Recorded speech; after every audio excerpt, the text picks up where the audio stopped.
나이가 들면서 성관계를 갖는 것의 장점이 더 많아질까요? 단점이 더 많아질까요? 생각과는 다를 수도 있습니다. 전 세계적으로 고령화 문제는 마치 서서히 피어오르는 안개처럼 점점 더 심각해지고 있으며 사회 곳곳으로 퍼져나가고 있습니다. 점점 더 많은 국가와 지역이 노인들의 삶의 질과 신체적, 정신적 건강에 세심한 주의를 기울이고 있으며 노년을 더욱 편안하고 즐거운 시간으로 보내기 위해 노력하고 있습니다. 이처럼 노인 복지에 대한 탐구에서 성생활 문제는 점차 뒷전에서 전면으로 부상하여 사회 각계각층의 폭넓은 관심과 뜨거운 토론을 불러일으켰습니다. 통념과는 달리 현대의학의 심층 연구는 노년층의 성생활이 결코 진부한 주제가 아니라는 것을 분명히 보여주었습니다. 오히려 노년층은 신체적, 정신적 건강뿐 아니라 가족 관계와도 불가분의 관계에 있습니다. 하지만 현실에서 노인들의 성생활은 가시밭길이며 다양한 편견과 오해에 직면하는 경우가 많습니다. 많은 사람들이 이 주제를 논할 때 부끄러움이나 혼란스러움을 느끼며 심지어 노인들이 자신의 성적 욕망을 완전히 통제해야 한다는 구시대적인 관념에 집착하기도 합니다. 이처럼 편협한 시각은 짙은 안개처럼 노인들의 신체적, 정신적 건강에 깊은 그림자를 들이우고 수많은 부정적인 결과를 초래합니다. 전통적 가치라는 견고한 성벽 안에 갇혀있는 많은 사람들은 시간이 흐르면서 특히 노년기에 성욕과 성기능이 시들어가는 꽃처럼 급격히 감소한다는 것을 당연하게 여깁니다. 결과적으로 그들은 노년의 성생활을 중요하지 않은 것으로 심지어 억눌러야 할 대상으로 여깁니다. 이러한 인식은 미묘한 형태의 성차별주의로 보이지 않는 족쇄처럼 작용하여 노년의 성생활에 대한 건전한 이해를 저해합니다. 바로 이러한 전통적인 믿음의 지속적인 영향으로 인해 많은 사람들이 노인의 성생활에 대해 여러 가지 편견과 오해를 품게 됩니다. 그들은 노인은 성관계를 피해야 한다고 믿고 심지어 그들의 정상적인 성생활을 비판하고 조롱하기도 합니다. 이러한 부당한 대우는 노인의 신체적, 정신적 건강에 심각한 해를 끼치며 은퇴 생활을 만끽해야 할 시기에 외부 세계의 오해와 압박을 견뎌내도록 강요합니다. 다행히 사회가 급류처럼 발전함에 따라 사람들의 사고방식 또한 조용히 변화하고 있습니다. 점점 더 많은 사람들이 노년층의 성생활이 더 이상 한물간 주제가 아니며 무시할 수 없는 주제라는 것을 깨닫기 시작했습니다. 오히려 노년층의 성생활은 신체적, 정신적 건강과 가족 관계를 긴밀하게 연결하는 보이지 않는 연결고리 역할을 하며 사회에 더 큰 관심과 이해를 받을 자격이 있습니다. 정밀한 메스처럼 현대의학 연구는 노인의 성적 욕구가 노화와 함께 완전히 사라지지 않는다는 것을 증명했습니다. 어떤 상황에서는 오히려 더욱 강렬해질 수도 있습니다. 이러한 현상은 우연이 아닙니다. 노인의 가장 깊은 정서적 욕구와 전반적인 삶의 질과 밀접한 관련이 있으며 노인의 삶에서 성적 욕구의 정당성과 중요성을 강조합니다. 노년층의 성생활이 건강에 미치는 영향. 신체적, 정신적 건강에 긍정적인 영향. 현대의학의 심층 연구에 따르면 적절한 성생활은 마치 기적의 약과도 같으며 중장년층의 신체적, 정신적 건강에 긍정적이고 심오한 영향을 미치는 것으로 나타났습니다. 마치 따뜻한 반려자처럼 일상생활에서 쌓인 스트레스를 효과적으로 해소하고 긴장된 신경을 이완시켜줍니다. 또한 편안한 자장가처럼 수면의 질을 향상시키고 더 달콤한 꿈을 꿀 수 있도록 도와줍니다. 더 나아가 신체의 면역체계를 강화하고 질병에 대한 강력한 방어력을 구축하는 충실한 수호자 역할을 합니다. 더 나아가 적절한 성생활은 일부 만성질환의 발병을 예방하는 데에도 필수적인 역할을 합니다. 더욱이 적절한 성생활은 소통의 다리 역할을 하여 노인들이 긍정적인 정신 상태를 유지하는 데 도움을 줍니다. 성생활은 자신감을 높이고 성취감을 느끼게 합니다. 이러한 긍정적인 감정적 경험은 물결처럼 퍼져나가 가족 관계의 화합을 촉진하고 노인들의 평범한 삶의 끝없는 기쁨과 만족을 더하며 노년을 따뜻하고 달콤하게 채워줍니다. 신체적, 정신적 건강의 열쇠. 노년층의 성생활은 단순히 빈도와 강도를 맹목적으로 극대화하는 것이 아니라는 점을 기억하는 것이 중요합니다. 핵심은 자신의 신체적, 정신적 건강을 충분히 고려하고 개인의 상황에 맞춰 자신에게 맞는 성생활과 빈도를 신중하고 현명하게 선택하는 것입니다. 이와 관련하여 많은 의료 전문가들은 전문적이고 책임감 있는 태도를 유지하며 노인들에게 구체적이고 실용적인 조언을 제공해 왔습니다. 예를 들어, 노인들은 비교적 부드러운 성생활을 선택할 수 있습니다. 이는 과도한 신체 활동으로 인한 피로와 잠재적 부상을 피하면서도 성생활의 경이로운 경험을 즐길 수 있도록 도와줍니다. 더 나아가 파트너와의 적극적이고 심도 있는 소통과 교류는 매우 중요합니다. 솔직한 대화를 통해 감정적 이해를 심화하고 친밀감을 강화하며 성생활을 더욱 조화롭고 만족스럽게 만들어 관계를 강화하는 촉매제가 될 수 있습니다. 노년층의 성에 대한 위험과 오해, 감염 위험에 대한 우려. 적절한 성생활은 노년층의 신체적, 정신적 건강에 긍정적인 영향을 미치지만 노년층이 성생활을 하는 동안 특별한 위험과 어려움에 직면할 수 있다는 사실을 간과해서는 안 됩니다. 그 중에서도 성병, STI, 위험은 결코 간과할 수 없는 중요한 문제입니다. 걱정스러운 것은 많은 노인들이 성매개 감염, STI, 이 젊은이들만의 문제가 아니라는 사실을 제대로 인지하지 못하고 있다는 점입니다. 실제로 나이가 들면서 노인의 면역체계와 저항력은 가을 낙엽처럼 약해집니다. 이러한 상황에서 성매개 감염에 감염되면 이미 취약한 건강이 더욱 악화되어 삶의 질과 전반적인 웰빙에 심각한 영향을 미칠 수 있습니다. 과학적 개념의 함양. 더욱이 많은 노년층은 성생활에 대해 잘못된 생각과 오해를 품고 있는 경우가 많습니다. 예를 들어, 이미 나이가 들었으니 이 나이 이후에는 성관계를 가져서는 안 된다고 생각하는 경우가 많습니다. 또 다른 노년층은 정상적인 성생활에 대해 근거 없는 편견과 오해를 품고 있습니다. 이러한 오해는 마치 장벽처럼 작용하여 노년층이 자신의 성생활을 제대로 이해하고 즐기는 데 심각한 방해가 되고 성생활과 전반적인 웰빙에 부정적인 영향을 미칩니다. 노인들은 과학적인 성관점을 확립하고 성욕이 노년기에 나타나는 지극히 정상적인 생리적, 심리적 현상이며 사회적 이해와 존중을 받을 자격이 있음을 명확하고 정확하게 인식해야 합니다. 이를 위해 노인들은 성건강 교육 활동에 적극적으로 참여할 수 있습니다. 이러한 활동을 통해 노인들은 더욱 권위 있고 포괄적인 성지식과 정보를 습득하고 성건강 의식을 지속적으로 향상시키며 과학적이고 합리적인 태도로 성생활에 임할 수 있습니다. 사회적 이해와 지원을 촉구합니다. 개방적인 사회적 환경을 구축하세요. 노년층의 성생활을 둘러싼 편견과 오해에 직면하여 우리는 사회가 더 큰 이해와 지지를 보여주고 그들을 위해 더욱 개방적이고 포용적인 사회 환경을 조성할 것을 긴급히 촉구합니다. 그러한 환경에서 노년층은 차별적인 시선과 근거 없는 의심 없이 두려움 없이 자신의 성적 욕구를 자유롭게 논의하고 표현할 수 있으며 사회로부터 진정으로 받아들여지고 존중받는다고 느낄 수 있습니다. 사회가 노인의 성생활 문제를 평등하고 존중하는 태도로 바라보고 노인을 온전히 이해하고 지원할 때에만 노인이 신체적, 정신적 건강을 유지하고 인생의 황혼기에 행복하고 즐거운 노년을 보내며 인생의 좋은 시기를 온전히 누릴 수 있도록 효과적으로 도울 수 있습니다. 건강교육의 중요성. 더 나아가 미래를 내다보며 보건교육 시스템은 시대의 요구에 발맞춰 노인의 성생활을 핵심 교육 내용에 포함시켜야 합니다. 노인의 구체적인 요구에 맞춘 정확하고 집중적인 성건강 교육 활동을 신중하게 기획하고 실행해야 합니다. 이러한 활동을 통해 노인들이 자신의 성건강에 대해 더 깊고 정확하게 이해하고 관리하며 건전하고 과학적인 성태도를 점진적으로 확립하도록 도울 수 있습니다. 구체적으로 풍부하고 다채로운 강연, 체계적이고 종합적인 교육 과정, 그리고 다양하고 혁신적이며 상호작용적인 활동들을 진행하는 등 다양한 채널을 통해 노인들에게 성건강 지식을 널리 전파할 수 있습니다.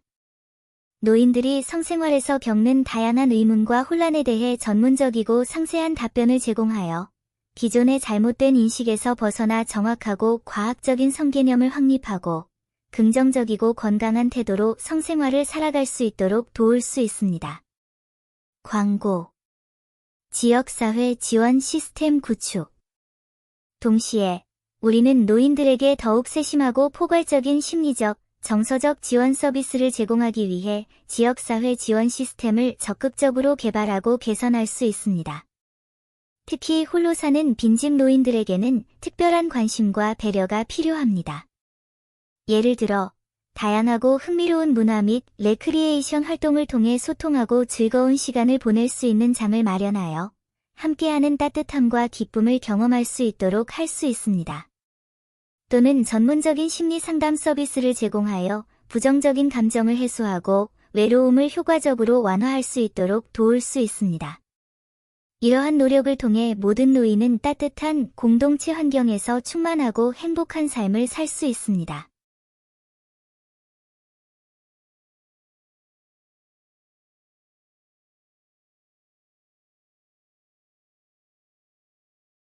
당뇨병은 찐빵, 밥, 심지어 고기도 두려워하지 않습니다.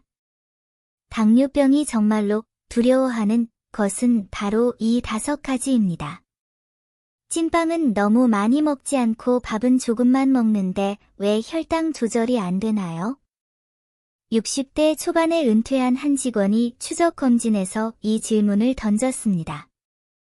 많은 당뇨병 환자들이 밥과 찐빵이 고혈당의 주범이라고 생각하는 겉보기에 합리적인 오해에 빠지곤 합니다. 하지만 이는 사실이 아닙니다. 진짜 복잡한 문제는 생활습관과 식습관에 숨겨진 세부적인 요소들입니다. 혈당 수치를 실제로 교란하는 5가지 요인이 있습니다. 설탕이라는 핵심 문제부터 시작해 보겠습니다. 여기서 설탕은 탄수화물이 아니라 첨가당과 유리당을 말합니다. 이러한 설탕은 식품에 자연적으로 존재하는 것이 아니라 다양한 식품에 추출되어 인공적으로 첨가됩니다. 주스, 음료, 사탕, 소스, 심지어 건강에 좋은 저지방 요구르트와 통밀 크래커에도 들어 있습니다. 섭취 후 유리당은 장을 빠르게 통과하여 혈류로 흡수되므로 소화가 거의 필요하지 않습니다. 다시 말해, 혈당을 매우 빠르게 상승시키고 더 강한 인슐린 반응을 유발합니다. 많은 사람들이 하루 종일 주식을 먹지 않고 밀크티 몇 잔과 비스킷 한 봉지를 마십니다. 칼로리는 낮아 보이지만 혈당 수치는 반복적으로 비정상적입니다. 설탕으로 인한 문제는 단순히 혈당 상승 그 자체뿐만 아니라 조절되지 않는 당뇨병의 근본 원인인 인슐린 저항성으로 이어질 수도 있습니다. 장기간 과다한 유리당 섭취는 췌장 세포의 분비 리듬을 교란시키고 췌도 기능 저하를 유발할 수 있습니다. 더욱 놀라운 것은 이러한 당류가 주식처럼 포만감을 주지 않는다는 것입니다. 사람들은 계속해서 더 많은 것을 갈망하고 스스로를 통제하기 어려워하며 식사 리듬을 흐트러뜨립니다. 실제로 혈당 수치에 가장 큰 손상을 입히는 것은 주식이 아니라 눈에 보이지 않는 감미료입니다. 많은 사람들이 죽, 국, 떡을 먹는데 익숙해져 있습니다. 이러한 음식들이 부드럽고 소화가 잘 되며 위에 부담이 적어 노인이나 당뇨병 환자에게 특히 적합하다고 생각하기 때문입니다. 하지만 이는 매우 비만적인 함정입니다. 젤라틴화 과정은 음식의 원래 단단한 전분 구조를 실제로 분해하여 소화율을 높입니다. 겉보기에 무해해 보이는 이 변화가 실제로는 위험합니다. 음식이 부드럽고 연할수록 혈당이 더 빨리 상승하고 혈당 변동폭이 더 커집니다. 많은 사람들이 아침으로 죽 한 그릇만 마시는데 2시간 후 혈당이 급격히 치솟습니다. 허기를 달래지 못할 뿐만 아니라 나중에 과식을 유발하기 쉽습니다. 젤라틴화된 음식의 문제점은 소화와 흡수 과정에서 씹는 과정과 초기 분해 과정이 전혀 생략되고 혈당 체계에 직접 작용하여 침묵의 폭발이 일어난다는 것입니다. 어떤 사람들은 두유, 얌 페이스트, 고구마 퓨레를 주식 대용품으로 사용하기도 합니다. 이러한 식품들은 영양가가 높아 보이지만 실제로는 혈당 조절 메커니즘을 완전히 교란합니다. 죽을 먹지 말라는 것이 아니라 주식으로 먹어서는 안 되고 공복에 혼자 먹어서는 안 됩니다. 그렇지 않으면 아무리 혈당을 잘 조절해도 혈당이 올라갑니다. 모든 지방이 위험한 것은 아니지만 포화지방과 트랜스지방은 결코 가볍게 여겨서는 안 됩니다. 많은 사람들이 설탕 섭취를 조절하는 데 어려움을 겪고 있으며 그 근본 원인은 바로 기름입니다. 사람들은 프라이드 치킨, 호거, 페이스트리를 즐겨 먹으며 튀김과 구운 음식이 일상 식단의 큰 부분을 차지합니다. 이러한 음식은 혈당을 직접적으로 증가시키지는 않지만 인슐린의 효과를 떨어뜨릴 수 있습니다. 포화지방이 체내에 유입되면 세포막의 투과성을 변화시켜 인슐린 작용을 어렵게 만듭니다. 트랜스지방은 호르몬 수치를 교란하고 만성염증 반응을 유발하며 원활하게 돌아가야 할 대사 경로를 차단하여 더욱 파괴적입니다. 더욱 심각한 것은 고지방 식단이 고칼로리 섭취를 동반하는 경우가 많다는 것입니다. 시간이 지남에 따라 체중 증가와 내장 지방 축적은 당뇨병 발병을 가속화하는 주요 요인입니다. 탄수화물 섭취를 조절한다고 해서 당분 섭취가 조절된다고 생각하지 마세요. 지방 섭취가 중단되면 아무리 효과적인 약물이라도 식단으로 인한 손상을 만회할 수 없습니다. 많은 당뇨병 환자들은 한 가지 공통점을 가지고 있습니다. 바로 불규칙한 식사 시간, 때로는 식사를 거르고, 때로는 폭식하고, 때로는 하루에 5끼나 6끼를 먹는 것인데, 이는 모두 기분에 따라 결정됩니다. 이러한 리듬은 혈당 조절에 매우 해롭습니다. 인간은 인슐린 분비, 위장관 운동, 그리고 대사 효율을 위한 고유한 리듬을 가진 리듬감 있는 동물입니다. 불규칙한 식사는 인슐린 조절을 방해합니다. 장시간 공복에 이어 과식은 급격한 혈당 상승을 유발할 수 있으며 이는 당화를 유발할 가능성이 가장 높습니다. 더욱 심각한 것은 불규칙한 식사로 인해 혈당 검사 시점도 혼란스러워지고 환자는 혈당이 제대로 조절되고 있는지 정확히 판단할 수도 없다는 것입니다. 어떤 사람들은 저녁 식사를 밤늦게까지 미루고 식사 후 바로 잠자리에 듭니다. 그 결과 밤에 혈당 수치가 상승했다가 이른 아침에 급격히 떨어집니다. 이는 장기적으로 혈당 변동을 반복하게 만들어 신경계와 망막혈관에 매우 해롭습니다. 식단의 규칙성은 내용보다 더 중요하며 당뇨병 치료의 든든한 기반입니다. 규칙적인 식사 없이는 아무리 탄수화물 조절을 정밀하게 해도 불가능합니다. 현대 사회는 대부분의 사람들을 매우 앉아서 지내게 만듭니다. 사람들은 움직이거나 운동하지 않고 몇 시간씩 앉아 있고 심지어 저녁에는 소파에 기대 앉아 휴대폰을 만지작거리기도 합니다. 이러한 낮은 활동량은 인슐린 저항성 발생의 주요 원인 중 하나입니다. 근육은 포도당을 흡수하는 데 있어 신체에서 가장 중요한 기관입니다.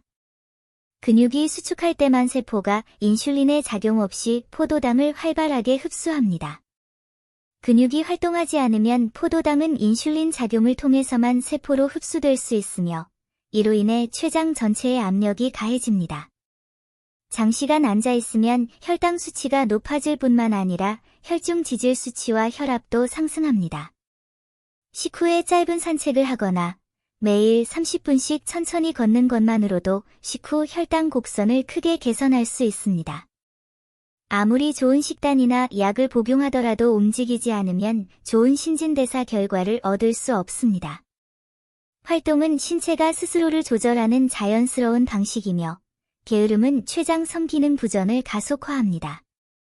당뇨병을 통제하는 진정한 방법은 사람들에게 식량을 제공하지 않거나 모든 주식을 금지하는 것이 아니라 숨겨진 파괴자들을 정확히 찾아내는 것입니다. 무언가가 더 건강해 보일수록 그 성분과 효과를 차분하게 분석할 필요가 있습니다. 당뇨병은 먹는 것을 두려워하는 것이 아니라 잘못된 선택을 하는 것을 두려워합니다.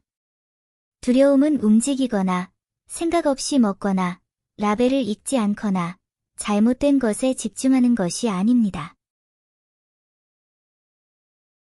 몸의 이 5부위를 지나치게 깨끗이 하지 마세요. 너무 깨끗하면 오히려 해로울 수 있습니다. 아마도 모든 사람은 어릴 때부터 위생에 신경 쓰도록 배웠을 것입니다. 왜냐하면 위생이 좋아야만 박테리아가 번식하지 않기 때문입니다. 그래서 대부분 사람은 청결을 좋아합니다. 위생적이고 청결한 것은 분명 좋은 일이지만 실제로 어떤 사람들은 극단적인 행동에 쉽게 빠져듭니다. 그들은 생활 습관이 매우 깨끗할 뿐만 아니라 심지어 자신의 신체 기관에도 세심한 주의를 기울이며 온몸을 깨끗이 씻고 싶어 합니다. 인체의 어떤 장기는 지나치게 깨끗이 할 필요가 없다는 사실을 아는 사람은 거의 없고 너무 깨끗한 장기는 오히려 해로울 수 있습니다. 1. 피부를 과도하게 세척하지 마세요. 어떤 사람들은 피부 관리를 매우 좋아합니다. 예를 들어 샤워할 때 마치 온몸에 묻은 진흙을 씻어내고 싶은 듯 피부를 세게 문지르거나 마치 매 시간마다 세수하고 싶은 듯 자주 세수합니다. 사실 이러한 행동들은 모두 과도한 세안으로 피부 장벽 기능을 손상시킬 뿐만 아니라 붉어짐, 건조함, 가려움증을 유발합니다. 또한 세안을 너무 세게 하면 시간이 지나면서 늘어지는 부위에 잔주름이 생길 수 있습니다. 어떤 사람들은 다양한 클렌징 및 스킨케어 제품을 사용하여 스킨케어를 과도하게 합니다. 과도한 클렌징과 각질 제거는 각질층을 약화시켜 경피수분 손실량, TWL, 증가, 민감성, 그리고 발적을 유발할 수 있습니다. 또한 특정 성분을 함께 사용하면 효과가 감소하거나 피부 자극을 유발할 수 있습니다. 예를 들어 레티놀과 고농도의 산성분을 함께 사용하면 자극이 심해져 각질, 발적, 그리고 부기가 발생할 수 있습니다. 올바른 세척 방법. 하루에 2번 세안하는 것이 좋습니다. 세안 시 물의 온도는 30에서 32°C로 조절하세요. 스킨케어 제품을 너무 많이 사용하지 마세요. 스킨케어 순서는 세안 보습 재생 보호입니다. 목욕 시 물의 온도는 38에서 40도 정도로 조절하고 시간은 15분을 넘지 않도록 하는 것이 좋습니다. 가을과 겨울에는 날씨가 비교적 건조하므로 세정력이 강한 샤워젤은 사용하지 마세요.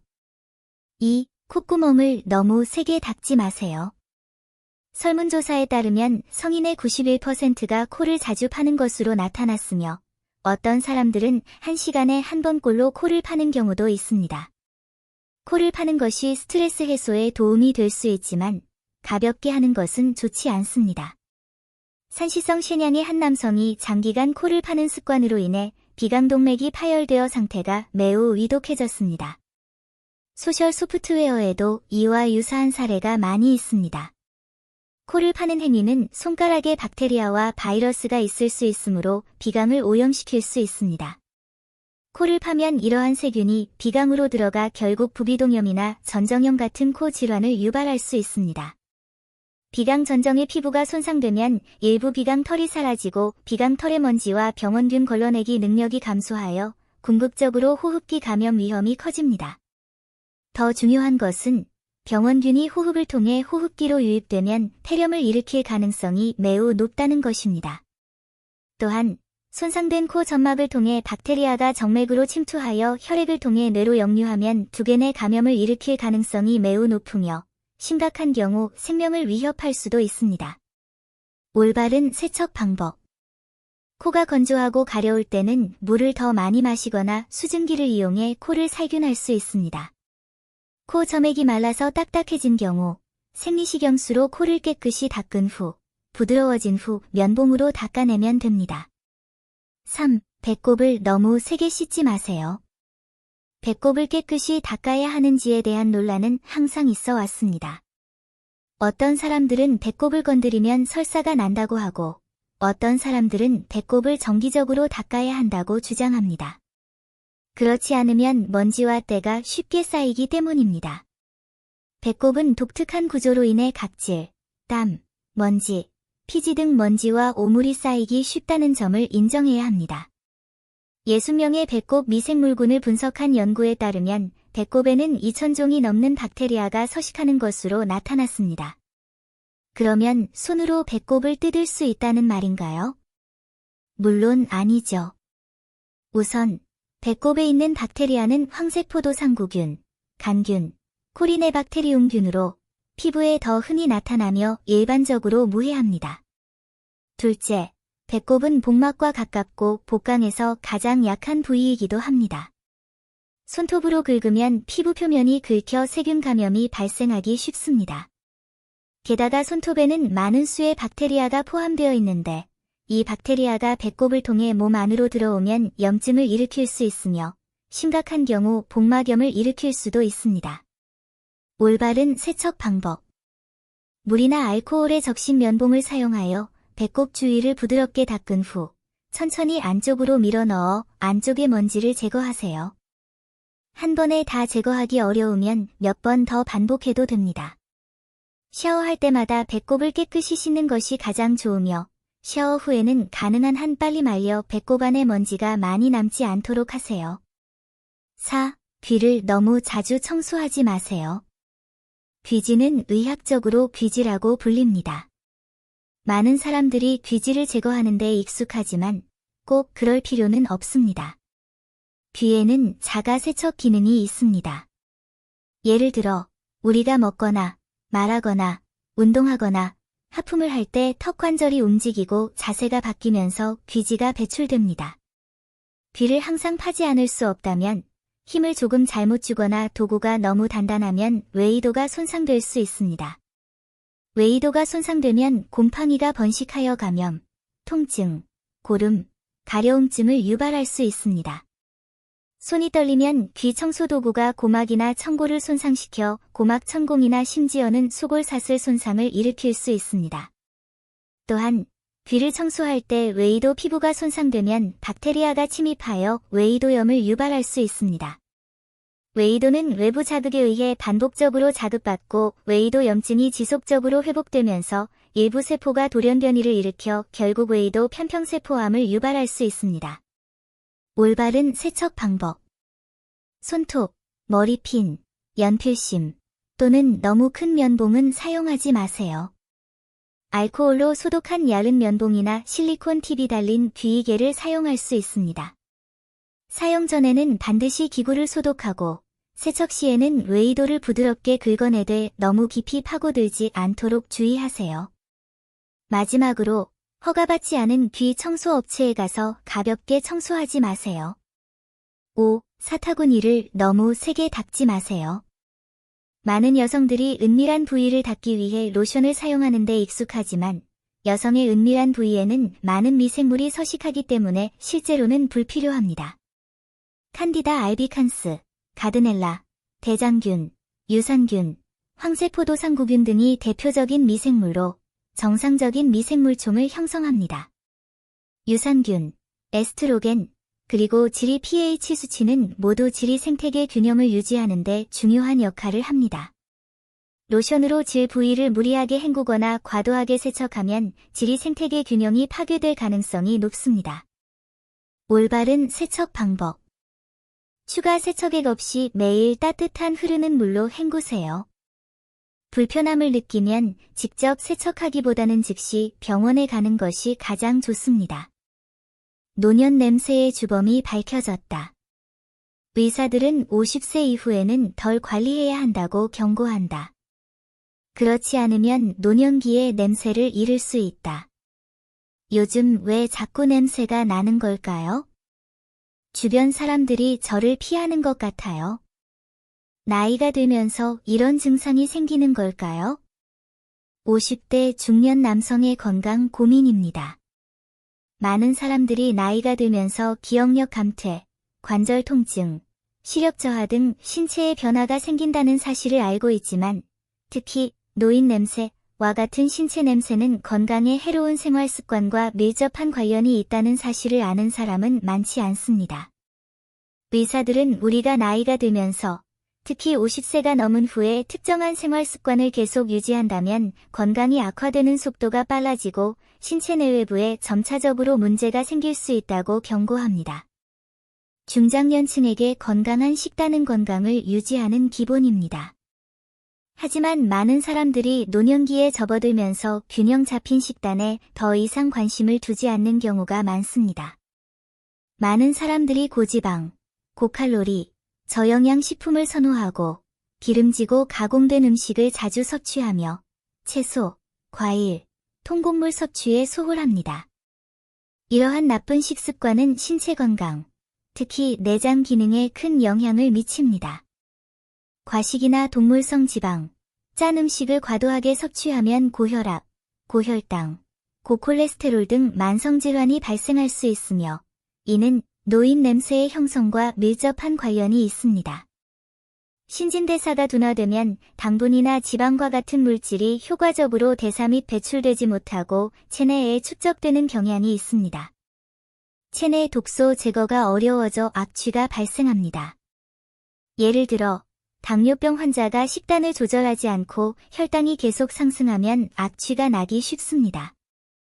이러한 악취는 종종 당뇨 냄새라고 불리며 보통 입에서 느껴지는 특유의 달콤한 맛으로 나타납니다. 체취와 입냄새도 비슷한 변화를 보일 수 있습니다.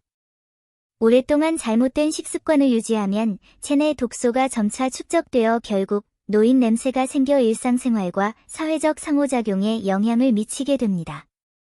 고지방, 고당분, 고염분 식품 섭취를 줄이고 신선한 채소, 과일, 통곡물, 고품질 단백질 등 식이섬유가 풍부하고 지방이 적은 식품을 더 많이 섭취하세요.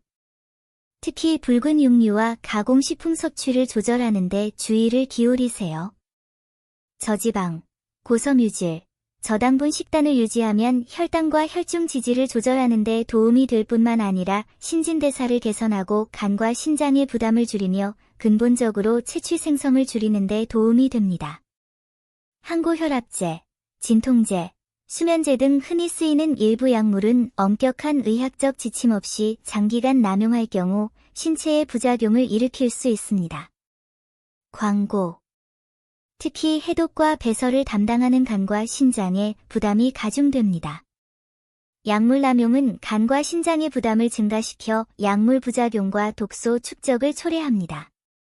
장기간 약물을 남용하면 간과 신장에 손상을 줄 뿐만 아니라 위장 기능에도 영향을 미쳐 신체의 해독 기능에도 영향을 미칠 수 있습니다.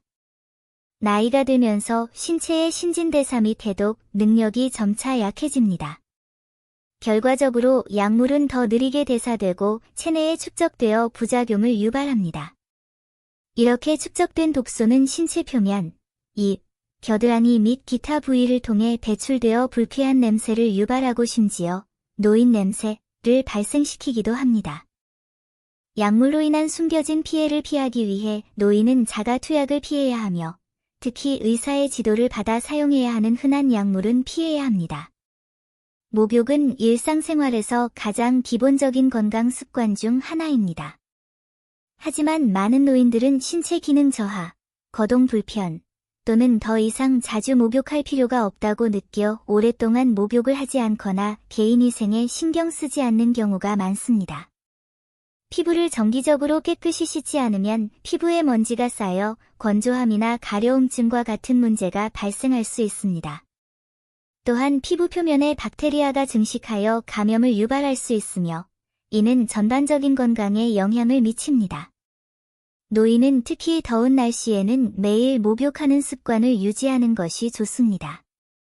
매일 몸을 깨끗이 하면 땀, 유분, 피부의 노폐물을 제거하고 몸을 상쾌하게 유지하며 세균 증식을 줄이는 데 도움이 됩니다. 노인의 면역체계는 젊은 사람보다 약하여 박테리아나 바이러스와 같은 병원균에 더 취약합니다. 많은 중장년층이 집에 오래 머무르며 야외 운동과 사회활동이 부족합니다. 이로 인해 외출 시 보호에 소홀해져 외부 박테리아나 바이러스에 쉽게 감염됩니다. 특히 시장이나 쇼핑몰 등 사람이 붐비는 장소에서는 노인이 병원균의 표적이 될 가능성이 더 높아 감염 위험이 커집니다.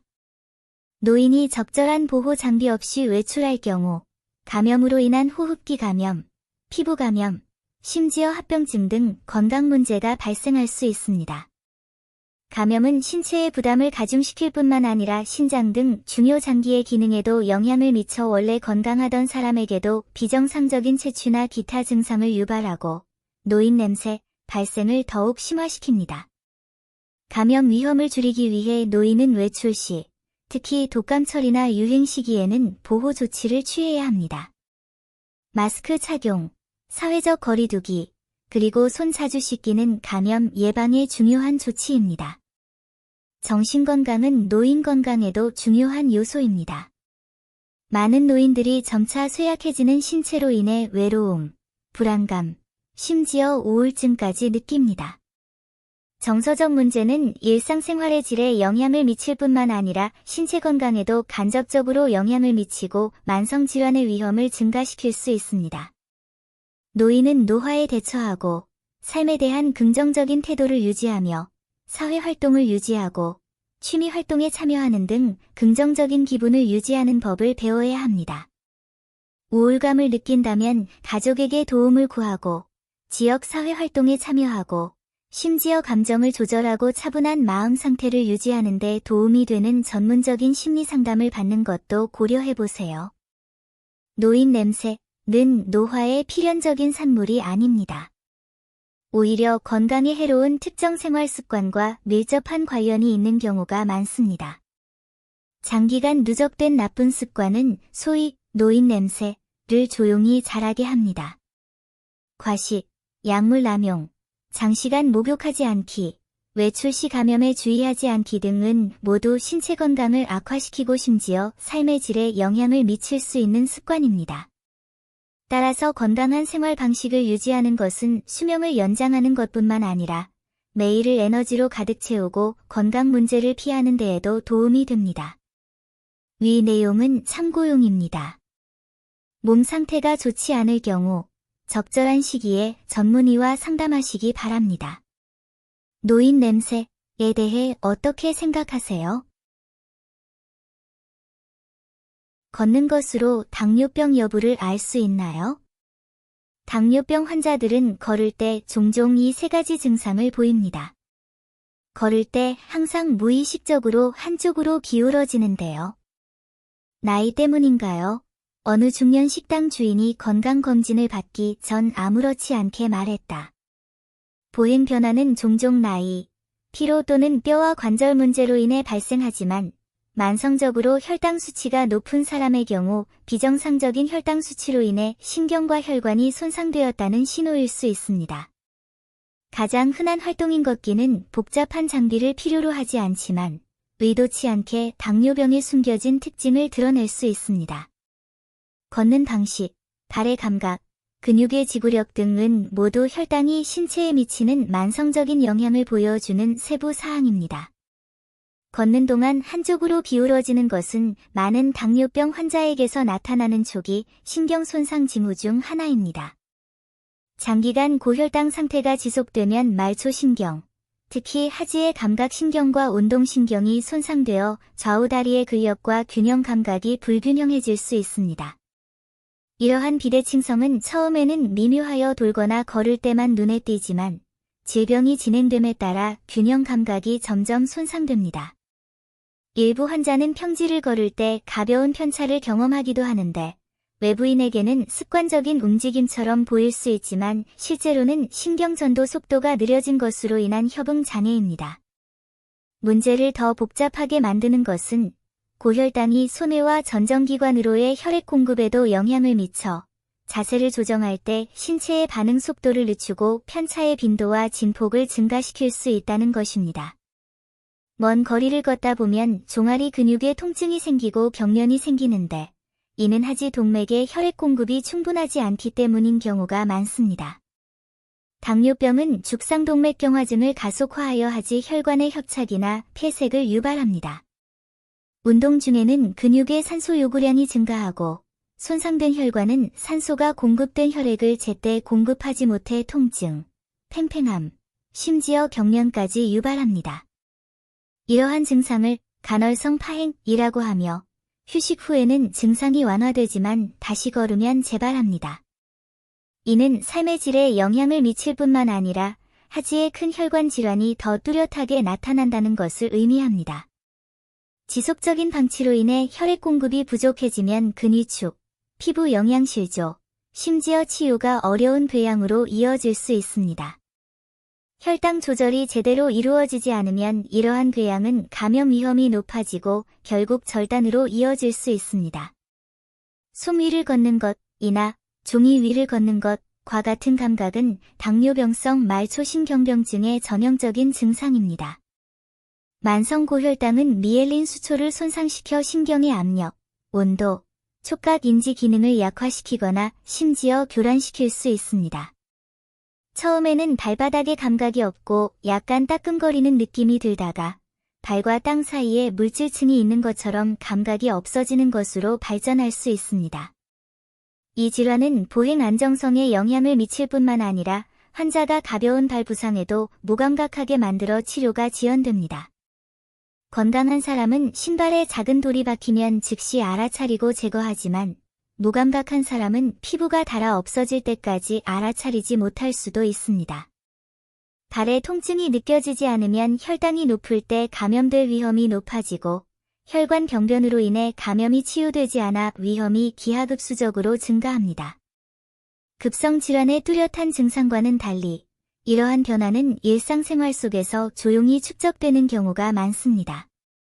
많은 사람들이 편히, 통증 또는 저림을 경험하더라도 뼈 및 관절 질환, 염좌 또는 칼슘 결핍을 먼저 떠올리고 혈당 문제와 즉시 연관 짓는 경우는 드뭅니다.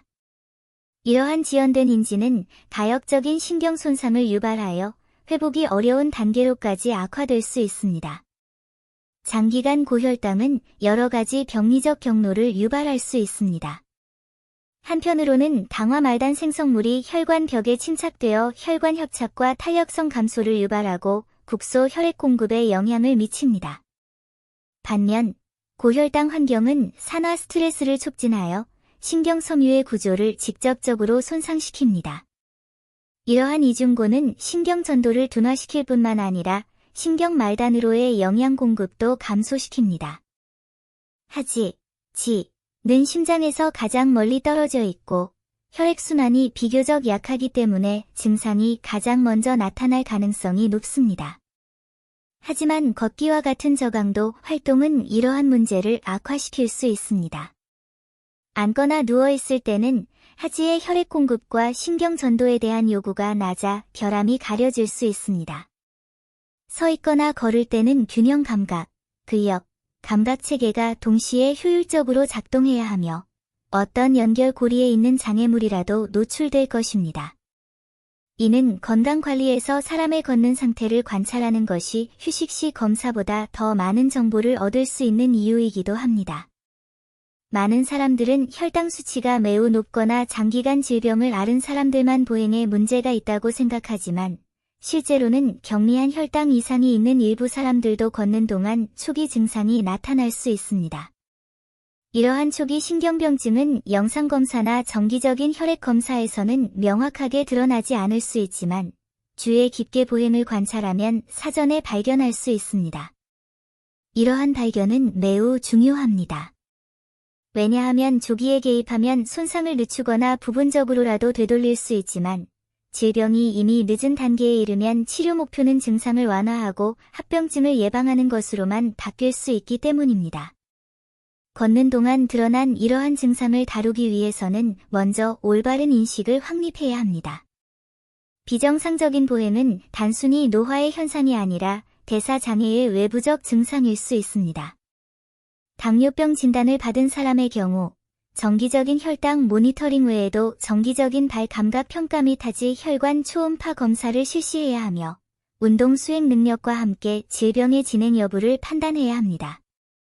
아직 진단을 받지 않았지만 걷는 동안 이러한 증상을 자주 경험하는 사람의 경우 비정상적인 당 대사를 배제하거나 확인하기 위해 가능한 한 빨리 혈당, 당화혈색소 및 기타 검사를 실시하는 것이 좋습니다.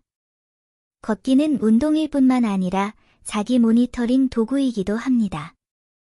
사람이 똑바로 걸을 수 있는지, 장거리를 걸어도 근육통 없이 지낼 수 있는지, 땀을 예민하게 감지할 수 있는지는 모두 신체의 신진대사 상태를 조용히 반영합니다. 이러한 피드백을 무시하면 합병증 발생을 예방할 수 있는 최적의 기회를 놓칠 수 있습니다. 하지만 이러한 변화를 잘 포착한다면 건강관리를 수동적인 대응에서 적극적인 방어로 전환할 수 있습니다. 다리가 폐 질환의 첫 징후일까요? 의사들은 경고합니다. 다리에 이 4가지 이상이 나타나면 가능한 한 빨리 병원을 찾는 것이 가장 좋습니다. 최근 걸을 때 다리가 무거워지는 걸 느꼈어요. 얼마 동안 걸으면 다리가 조금 뜨거워지고 뭔가 막힌 것 같은 느낌이 들어요. 무슨 일일까요? 이는 많은 노인이나 폐질환을 앓고 있는 사람들이 흔히 겪는 오해입니다. 다리 불편함으로 보일 수 있지만 많은 사람들은 이러한 문제를 폐질환과 연관 짓지 않습니다. 그러나 의사들의 연구에 따르면 다리 불편함, 특히 눈에 띄는 변화는 폐질환의 전조 증상일 수 있습니다. 특히 환자에게 다리 발열, 다리 근육 위축, 보행장애, 정맥 확장 등의 증상이 나타나면 매우 주의해야 합니다. 다리의 이상은 때때로 신체의 다른 질병을 알리는 신호등이 되기도 하는데, 특히 폐질환의 초기 단계에서는 다리에 먼저 변화가 나타나는 경우가 많습니다. 많은 사람들이 질병이 더 진행될 때까지 이러한 경미한 증상을 무시하다가 문제의 심각성을 깨닫는 경우가 많습니다. 사실, 다리 불편함은 단순한 국소적인 문제가 아니라 특히 폐 건강과 같은 더 심각한 건강 문제와 밀접한 관련이 있을 수 있습니다. 특히 만성 폐질환을 앓고 있거나 폐질환 증상이 아직 명확하지 않은 사람들은 초기 경고 신호를 놓치는 경우가 많습니다. 따라서 의사들은 다리에서 4가지의 이상 증상을 발견하면 최적의 치료 시기를 놓치지 않기 위해 최대한 빨리 병원을 찾는 것이 가장 좋다고 특별히 상기시킵니다. 일상생활 중 갑자기 다리에 따뜻한 느낌을 느낀다면 이는 과로나 혈액순환 불량 등 흔한 원인으로 여겨 무시할 수 있습니다. 연구에 따르면 다리가 따뜻하면 폐질환의 초기 징후일 수 있으며 특히 장기간 흡연을 하거나 만성 호흡기 질환이 있는 사람들에게서 그러한 징후가 두드러질 수 있다고 합니다. 만성 폐쇄성 폐질환, COPD, 과 같은 만성 폐질환은 신체의 다른 부위, 특히 다리에 특이한 증상을 유발할 수 있습니다. 혈액순환이 촉진되면 특히 다리에 불편함이 생길 때 국소적인 열감이 느껴질 수 있으며 이는 다리가 따뜻해지거나 국소적인 고온감, 발목 주변 피부가 붉어지는 등의 형태로 나타날 수 있습니다. 다리가 뜨거운 것은 만성 폐감염, 폐 혈액순환 불량 등과 관련이 있을 수 있습니다. 폐질환 환자는 종종 혈전증 위험이 있습니다. 혈액순환에 문제가 있으면 다리가 뜨겁거나 무겁거나 불편하게 느껴질 수 있습니다. 이때 이러한 변화를 무시하면 폐질환이 악화되어 신체의 다른 시스템의 건강에 영향을 미칠 수 있습니다. 다리 근육 위축은 일반적으로 장기적인 활동 감소 또는 건강에 해로운 생활 습관과 관련이 있습니다. 많은 사람들이 바쁜 업무나 노화로 인해 점차 활동량이 줄어들어 다리 근육이 점진적으로 위축됩니다. 그러나 장기간의 무활동은 폐질환의 중요한 신호이며 특히 만성 폐질환 환자의 경우 근위축이 더욱 뚜렷하게 나타납니다. 만성 폐질환 환자는 장기간의 저산소증으로 인해 체력 저하를 경험하는 경우가 많으며 특히 다리 근육에 많이 나타납니다. 질병이 악화됨에 따라 산소 공급이 부족해져 근육으로 가는 영양 공급이 감소합니다. 시간이 지남에 따라 근육, 특히 다리 근육이 위축됩니다. 폐질환으로 인한 근육 소모는 보통 양쪽 다리에 나타나며 특히 장기간 침상에 누워 활동이 줄어든 환자에게 많이 나타납니다. 근위축은 단순히 국소적인 문제가 아니라 전반적인 신체 건강 저하를 반영합니다. 노인이나 기존 폐질환 환자는 근위축을 예방하기 위해 일정 수준의 활동과 운동을 유지하는 데 주의를 기울여야 합니다. 보행장애는 많은 노인, 특히 만성 폐질환을 앓고 있는 사람들에게 흔한 증상입니다. 나이가 들면서 신체 기능이 점차 저하되어 걷는데 어려움을 느끼는 것은 흔한 일입니다. 그러나 걷는데 어려움이 지속되고 특히 호흡곤란이나 피로감 증가와 같은 증상이 동반된다면 폐 기능이 제한되었다는 신호일 수 있습니다.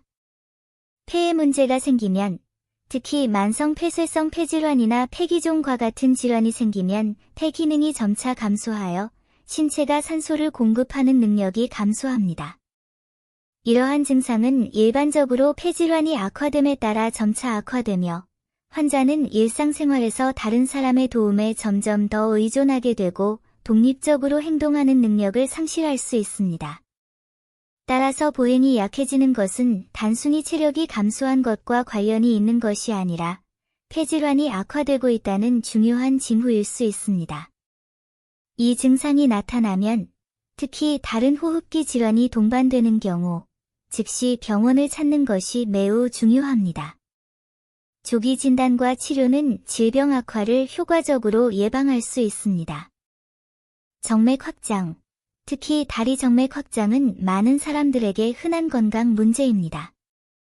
일반적으로 다리 정맥 확장은 혈액순환이 원활하지 않아 발생하며 이는 종종 하지의 부기, 통증 및 기타 불편함을 동반합니다. 폐기능이 저하되면 혈액산소 공급이 부족해지고 폐순환의 부담이 가중되어 혈액순환에 영향을 미쳐 하지정맥 확장 증상이 심해질 수 있습니다. 특히 이미 정맥류가 있거나 혈액순환이 원활하지 않은 사람의 경우 폐질환이 있으면 다리로의 혈류가 더 어려워지고 정맥이 더 눈에 띄게 확장되며 심지어 혈전과 같은 심각한 문제가 발생할 수도 있습니다. 발열, 근육 위축, 보행장애, 정맥 확장 등 다리에 나타나는 비정상적인 변화는 국소적인 증상인 것처럼 보이지만 실제로는 특히 폐질환과 관련된 문제의 경고 신호인 경우가 많습니다. 고령자나 폐질환 병력이 있는 분들은 이러한 증상이 나타나면 가능한 한 빨리 전문적인 진찰과 진단을 위해 의료 지원을 받아야 합니다. 시기적절한 조치를 통해 여러 잠재적 건강 문제를 효과적으로 관리하고 추가적인 건강 위기를 예방할 수 있습니다. 폐질환을 예방하고 치료하는 핵심은 과학적인 생활 습관과 정기적인 건강 검진입니다. 특히 흡연력이 있거나 호흡기 질환을 앓고 있는 노인의 경우 폐 건강 관리가 매우 중요합니다. 식단은 건강 유지에 매우 중요한 역할을 합니다. 노인은 균형 잡힌 식단을 유지하고 비타민, 미네랄, 식이섬유가 풍부한 음식 섭취를 늘려야 합니다. 적당한 운동, 특히 유산소 운동은 혈액순환을 개선하고 폐 기능을 강화하는 동시에 다리 근육 위축 및 정맥 확장과 같은 문제를 예방하는 데 도움이 됩니다. 흡연은 만성 폐질환과 폐암을 유발하는 가장 큰 요인 중 하나입니다. 연령에 관계없이 금연은 폐질환 위험을 크게 줄일 수 있습니다. 특히 이미 폐질환이 있는 경우 금연은 증상을 완화하고 폐 건강을 개선하는 데 도움이 될 수 있습니다. 다리 정맥 건강도 소홀히 해서는 안 됩니다. 특히 정맥류나 혈액순환 장애가 있는 환자는 혈관 건강을 정기적으로 확인하고 혈액순환 불량으로 인한 증상 악화를 예방하기 위해 적절한 조치를 취해야 합니다.